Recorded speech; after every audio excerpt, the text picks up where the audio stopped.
घरातल्या गृहिणीने घर स्वच्छ ठेवावं ही कुटुंबियांची अपेक्षा असते. मात्र तुम्हाला माहितीये, ज्योतिषशास्त्रात असंही सांगितलंय की जे पुरुष घरातला केर काढता, घर स्वच्छ ठेवता, ते सुखाने संसार करता.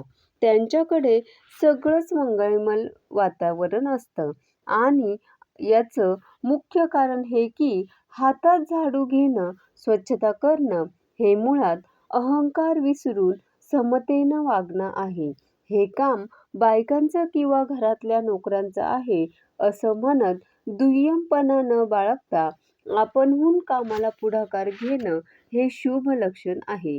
ज्या घरात अहंकाराला स्थान नाही, त्या घरात वाईट काहीच होऊ शकत नाही. तुम्ही स्त्री असाल किंवा पुरुष असाल, झाडूने केर काढणे ही केवळ घराची स्वच्छता नाही, तर मनाचीही स्वच्छता मानली जाते. अहंकाराची स्वच्छता मानली जाते.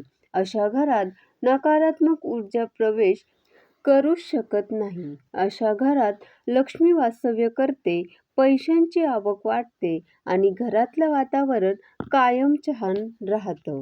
धन्यवाद.